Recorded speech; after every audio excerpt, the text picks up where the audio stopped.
So one of the things I like to do with Blender is create objects that smash into each other. This is pretty easily done, um, and we're going to get to it, and we're going to try to make it a little bit more complicated, and just show you some of the processes that I use. We're not going to use anything artistic here, just a real simple meta ball mesh that's going to be converted, crashed, and kind of like a bullet would be hitting it or whatever.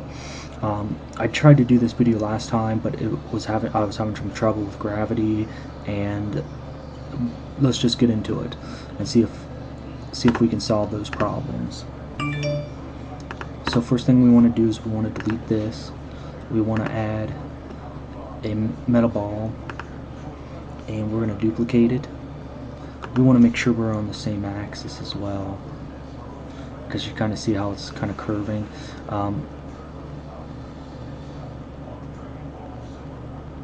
So we're going to just hit G while it's selected and grab it, and we're going to go with the arms, and kind of like if we were creating a person. Of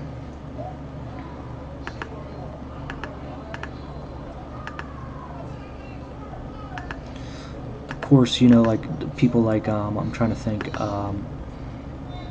Donatello, or some of the great artists would use round shapes to create the human body, and we're now, since we're kind of doing the same thing, but we're just being real sloppy here. We're going to press A to select them all. Double tap A on the keyboard. We're going to go down here to object. Go up here and it'll say convert from, or mesh convert to curve. We want to select that. With this selected, we're going to go in and we're going to cell fracture it. You need to add this option on in the user preferences. Just type in cell fracture, and it's right down here. So we're going to close this out. We're going to cell fracture it. I'm going to bring up the menu again. We're going to try to randomize it. Edge shapes, let's see, bigs, source. We're just going to crank this up a little bit. It might take a few seconds for it to actually cell fracture, and right now you can kind of see it cell fracturing if it doesn't crash on me.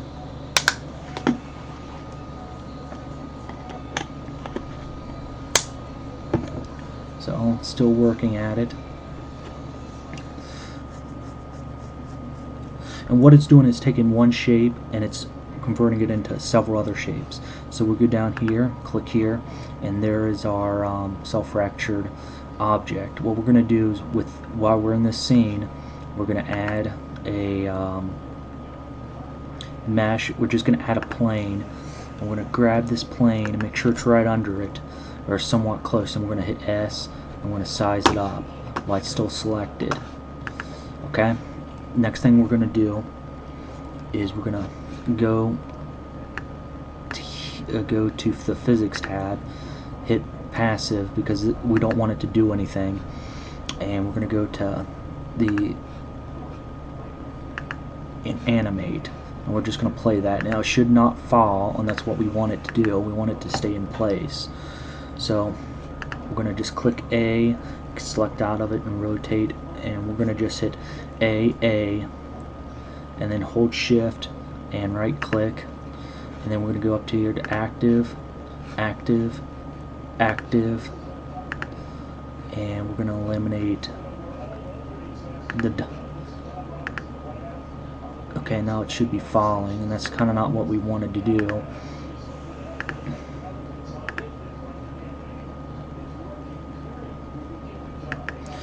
So we have an issue here, so let's see if we can solve this.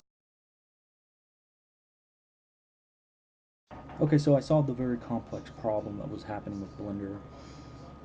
One thing that you have to be aware of is when you press I, you need to go down to gravity, and for example, You don't want any gravity, so you uncheck gravity and push II on it, and it will change colors. And then you'll proceed right when it hits the object, press II, and what that does, it makes a keyframe of this particular object without any gravity. Because if you were to do it without this, it would just constantly fall down, fall down, fall down, fall down. So the eye is important, and you can incorporate the eye in almost anything. And that's just a keyframe. So this is what the object looks when you incorporate the keyframe. As it's consistent, there it goes, and it crumbles.